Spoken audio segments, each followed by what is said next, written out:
예를 들어서 이 망자 모욕에 해당되는 사실 여부를 지금 다툴 생각은 없고요. 제 말은 그게 망자 모욕처럼 들리는 지지자들이 상당히 많은데 굳이 거기다 대놓고 때리시는 이유는 그게 기본적으로 집도끼리를 우선 잡으려고 하는 전략인 겁니까? 그게 전략이 아니고. 묵하신 거예요? 아니, 사회 정의에 어긋난다는 겁니다. 사회 정의에 어긋난다고요? 한번 생각해 보세요. 네.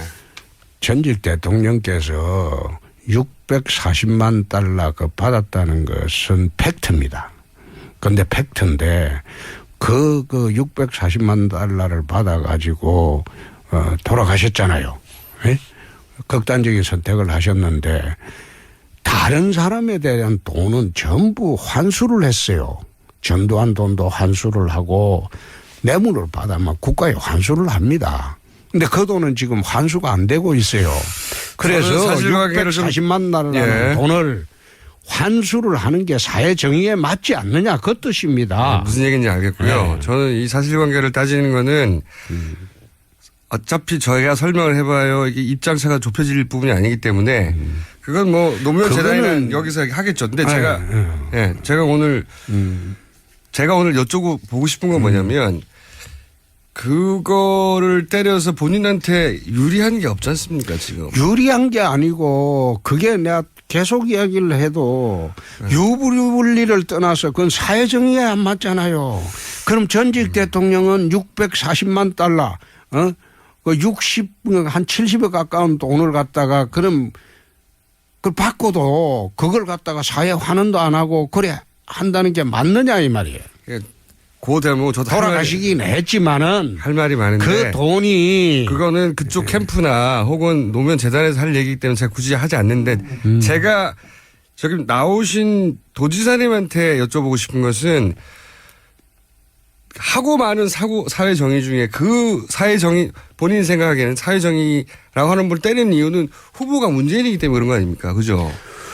그것도 같은 그 일리 있는 말이죠. 문재인 후보가 적폐청산을 이야기를 했어요. 그러면 자신이 2인자로 있던 그 당시에 정부는 적폐가 없었느냐. 네. 내가 또 뇌물로 시작해서 뇌물로 끝난 뇌물 정권이었다. 노무현 정권은 그거는 사실이죠. 그런데 그런 얘기를 하긴 할수록 본인이 지금 재판이 걸려 있는 것에 대해서 공격이 또 들어갈 거 아닙니까? 아니 공격권 들어와도 상관없어요. 나한테 공격하라 이거야. 한번 생각해 보세요. 안희정 지사 뇌물로 정권 출발해서 그 박연차 뇌물로 끝난 정권이 노무현 정권 아닙니까? 그런데 그 당시에 바다 이야기라든지 그 많은 조 단위의 돈은 다 어디 갔느냐 이 말이에요. 2부에 이어서 홍준표 도지사와 3부 인터뷰 이어가겠습니다. 저희가 문자가 폭발하고 있습니다.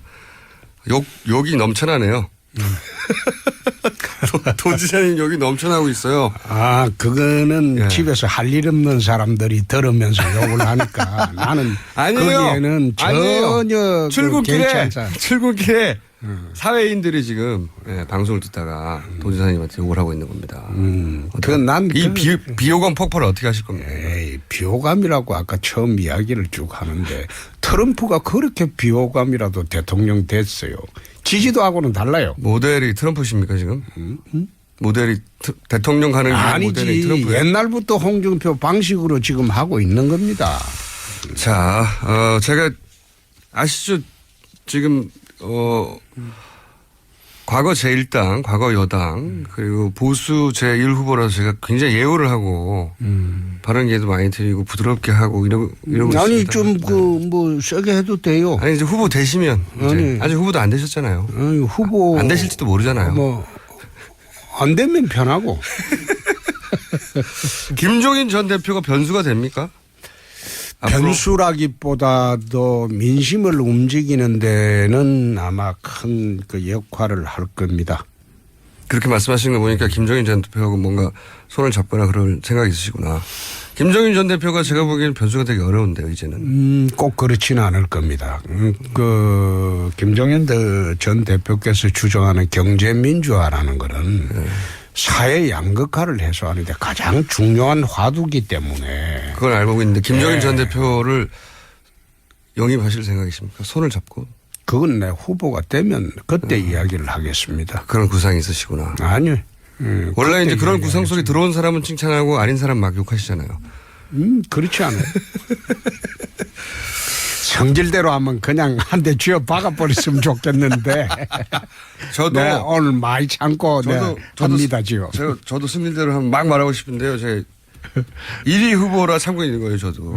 도지사님. 하여튼 내 성질대로 하면 김어준 씨 한번 쥐어 받고 싶은데. 후보만 해보세요. 저도.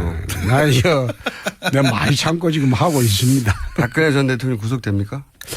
그거는 문재인 의원의 의중이겠죠. 전 의원의. 그런 얘기 계속 하시는데. 예. 근데 야당 일반적으로 봐서 박근혜 전 대통령이 구속되면 동정심 보수 쪽에서 잃어가지고 문재인 전 대표한테 불리할 수 있지 않습니까? 지금 아마 문재인 캠프에서 그거 열심히 계산하고 있을 거예요. 그러니까 제 말은 뭐냐면 불구속을 원하지 않을까 그쪽에서는? 저는 잘 모르겠어요. 그런데 그게 진짜 이번에 대선의 변수가 여러 가지 있는 중에서 그것도 큰 변수 중에 그렇죠. 하나죠. 네. 그러면 그러니까 그 문재인 그 후보가 네. 지금 가장 세다고 하니까 네. 검찰에서 눈치를 보고 있겠죠. 그 후보 진영에서 어떻게 요청을 하는지. 그러면은 그 도지사님 입장에서는 구속이 되면 거기에 이제 반발하는 여론도 생기고 동정심도 생기고 꼭 굳이 구속까지 해야 되겠냐는 여론이 TK 정서상 생길 수도 있잖아요. 그러면 도지사님한테 유리한 거 아닙니까? 저는 그 대통령 신병에 대해서 유불리를 정치적으로 판단하는 것은 옳지 않다는 생각입니다. 옳진 않지만 순수 사법적으로 네. 판단해 주었으면 좋겠는데 네. 그러면 지금 검찰이 하는 거 보니까 순수 사법적인 측면에서 판단하지는 않을 것 같다. 그럼 뭐가 옳은 겁니까? 순수 사법적으로 판단하면. 사실 박근혜 전 대통령이 정치적 탄핵을 이래 국회에서 받고 헌재에서 심사를 할 때에도 확정된 증거가 없다. 말하자면 여태 크게 몇 달간 조사를 해도 현금 한 푼 자기가 챙긴 거는 없거든요. 나온 거는 없잖아요. 말하자면 최순실이가 이제 이득을 가져갔는데 그 최순실으로부터 받은 것은 몇 벌입디다. 현재까지 밝혀진 거는. 도지사님한테 불리한 말씀이라서 아니, 듣고 있는 겁니다. 계속 말씀해 보십시오. 아니, 그런데 네. 나는 박근혜 전 대통령 편들 생각이 추호도 없어요. 난 늘상 이야기를 해왔는데 내가 DJ 노무현 10년 동안 당한 것보다도 박근혜 정부 4년 동안 당한 게 더 많습니다. 더 힘들었다고 했습니다.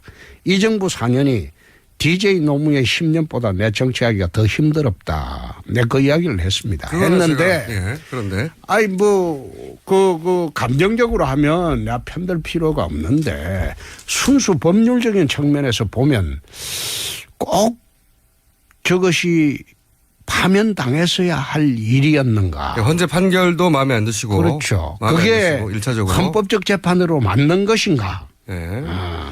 옛날에 노무현 대통령 탄핵 당시에는 노무현 대통령께서 선거법 위반 사실 자체를 다투지 않았습니다.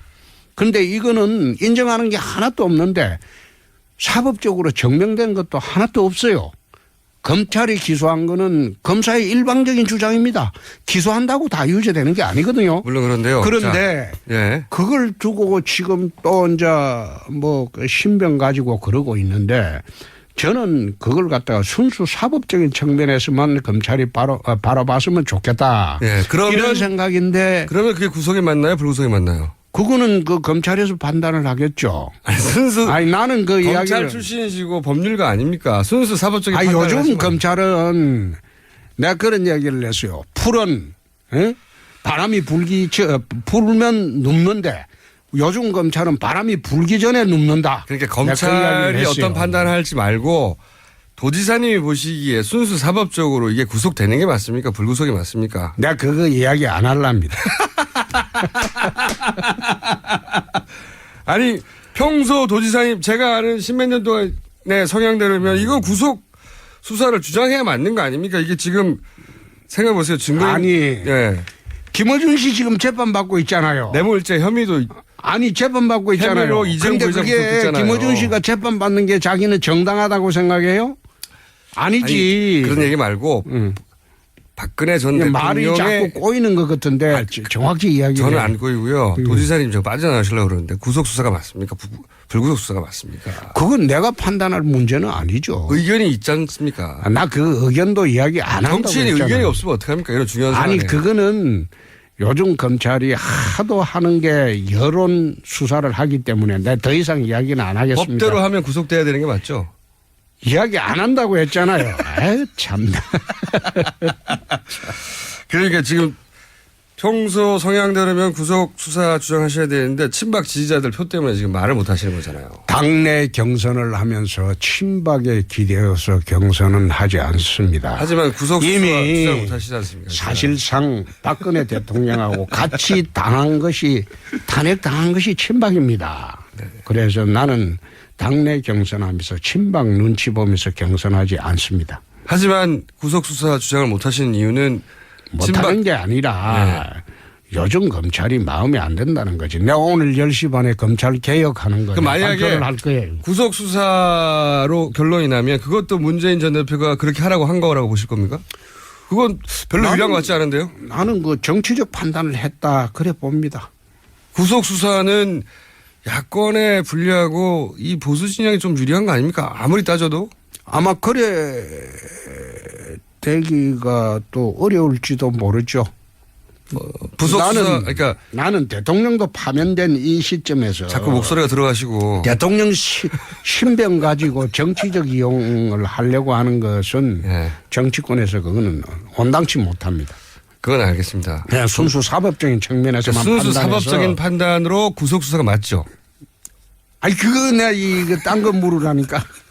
그러니까 초미의 관심사니까요. 그리고 그것이 대선에 영향을 주니까. 아니 그거는 요즘 검찰이 첩상의 자식도 아닌데 눈치를 너무 보니까 눈치를 안 보면 구속 수사 하겠죠. 내가 그 눈치를 안 보면 글쎄 난 그거 잘 이해하기 어려워요.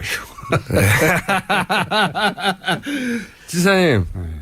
제가 어떻게 해서라도 약간 김어준 씨 계열의 사람들은 박근혜가 파면도 당하고 징역도 가고 구속도 되고 그래 하는 게 아마 그 통쾌할 거예요.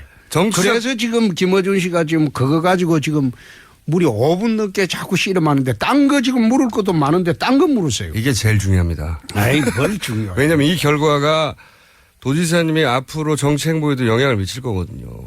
전혀 영향이 없습니다.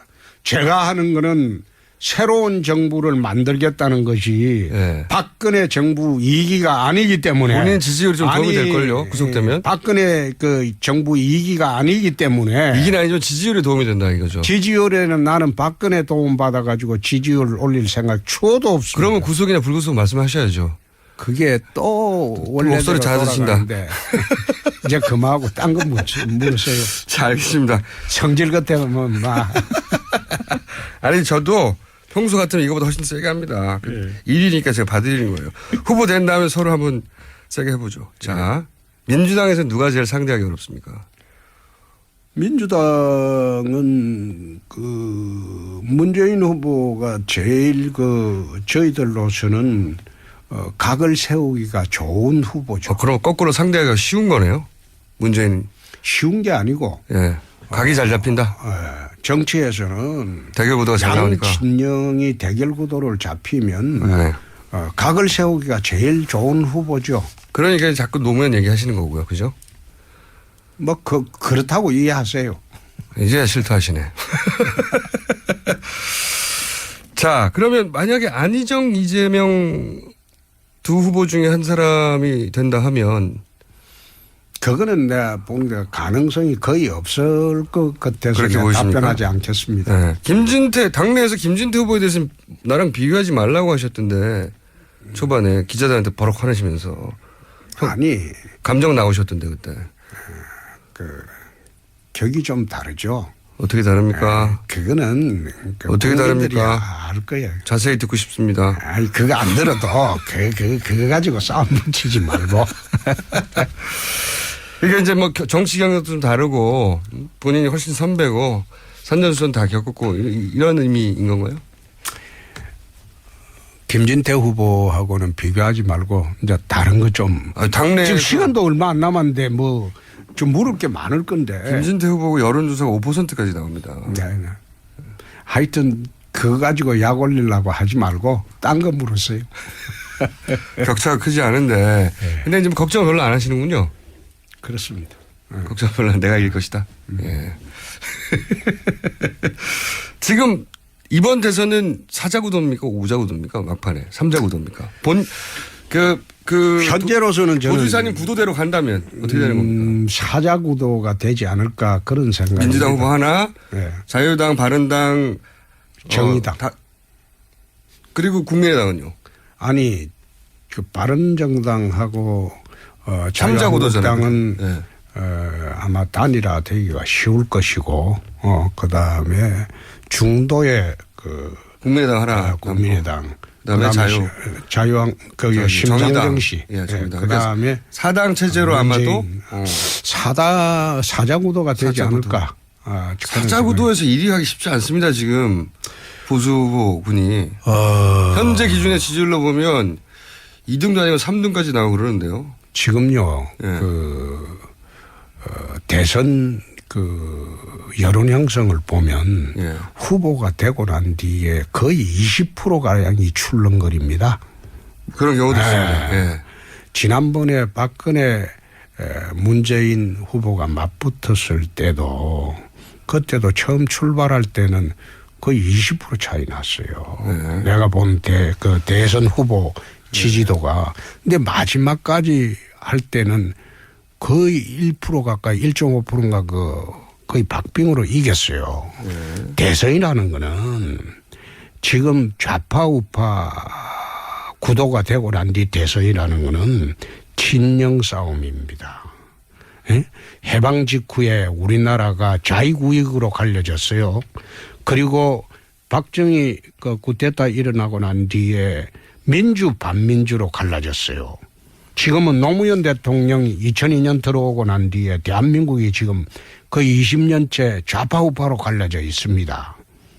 그래서 대선 구도라는 거는 일방적 게임은 거의 없어요. 여태까지는 그랬습니다. 그렇습니다. 네. 그래서 이번에도 결국은 후보가 세팅되고 난 뒤에는 좌파 두 사람, 중도 한 사람, 우파 한 사람 이런 구도로 대선이 진행될 가능성이 높습니다. 권 의사님 머릿속에는 그러니까 보수는 집결하고 진보는 분열하고 중도도 갈라지기 때문에 집결하는 보수표가 나한테 와가지고 내가 당선된다 이런 계획이시군요. 심플하게. 그런 계획이 아니고 현재 대선 구도가 그래 될 가능성이 짙다는 거죠. 네. 그림을 그렇게 그리셨군요. 예, 예. 예. 결국은 보수는 흩어지지 않고 다 홍준표로 집결할 것이다. 이렇게. 그거는 김어준 씨는 그래 안 되길 바라겠죠. 안 되길 바란다기보다는 안 될 전망인데요. 안 되기를 바라겠죠. 한 가지만 더 하고. 예. 예. 후보 되시면 저희가 또 모셔가지고 더 치열하게 해보죠. 오늘은 도지사님도 저를 봐준다고 하고 저도 도지사님 봐드리는 걸로 하고 세월호에 관해서 한마디 하시고 가셔야죠. 정치인으로서. 이 가슴 아픈 이 해난 사고죠. 특히 학생들이 꽃다운 학생들이 희생을 당했으니까 그리고 그 희생 당하는 과정에서 해양경찰청의 구조 활동이 저도 그 당시에 봤습니다만은 기울어진 배에 빙빙 돌았는 게 30분입니다. 예. 그 바람에 이제 희생자가 커졌고 진작에 그 바람에 있었죠. 또 예. 그 해경이 또 해체가 됐고 해체는 안 됐어요, 사실은. 아니 해체돼 가지고 예. 해양경찰청이 해체돼 가지고 저 국민안전처로 넘어갔지 않습니까? 뭐 해체라고 할 독립적인 수도 기관이. 없고. 예. 그렇다고 치고 그건 중요하지 그런데 않고. 이제 그 과정에서 국가 재난 관리를 정부가 잘못했고. 그렇죠. 그 잘못한 것 때문에 여태 3년 동안 이제 질타를 받았고. 예. 또 그걸 또 그 시점으로 해서 사실상 탄핵이 시작되었고. 예. 최순실 사태에 폭발을 했죠. 이제 그쯤 했으면 이제는 정치인들이 정략적으로 이용하지는 말아야 됩니다. 세월호를 정략적으로 이용하지 말라. 네. 더 이상은 이제 정략적으로 이용하지 말아야 됩니다. 세월호를 정략적으로 이용한 건 박근혜 정권 아닙니까? 정략적으로 이용을 어떻게든 당했죠. 덮으려고 하고. 아니 덮으려고 한 게 아니라 네. 이용을 당했죠. 지금 이렇게 맑은 세상에 유리알같이 맑은 세상에 세월호에 아니, 어떻게 그게 덮여집니까? 숨겨진 비밀은 없다고 보세요? 아니 밝혀지지 않은 진실은? 저는 거기에서 뭘 더 밝혀야 될지 모르겠습니다. 수사했지 재판했지 그다음에 보상했지 그러면 그런 사고가 안 나도록 국가가 정리하는 게 맞지. 제가 보기에는 다시 그것을 뒤집어 가지고 뭘 이미 그 담당하는 정부가 파면이 됐어요. 파면되고 이제는 또 감옥 가기 직전입니다. 그래 됐으면 감옥 갈 거라고 보시는군요. 감옥 가기 아니 기소가 되면 구속이든 불구속이든 기소가 되면 나중에 확정 판결이 나면 감옥 가야 되지 않습니까? 유죄가 되면. 무죄가 아니라고 보시는군요. 네. 어쨌든 세월호 관련해서는 제가 보기에는 도지사님이 시각을 좀 바꾸셔야지 않으면 어렵습니다. 이번 대선. 난 세월호 대선이라고는 보지 않습니다. 물론 그렇긴 하죠. 네. 하지만 영향이 세월호는 있습니다. 이미 3년 동안 모든 여론이나 그다음에 박근혜 정부 파면까지의 반영이 다 됐습니다. 네. 새로운 정부를 만드는데 세월호 사건이 장애가 된다는 것은 역대 최고 믿지 숫자의 않습니다. 욕문자가 오고 있습니다. 지금. 그래 하십시오. 그 욕하는 사람들은 어차피 내 표가 안 되니까. 자, 지금까지 출연 게스트 중에 역대 최고의 욕을 드시고 계시는 문자로 홍준표 경남 도지사였습니다. 감사합니다. 고맙습니다.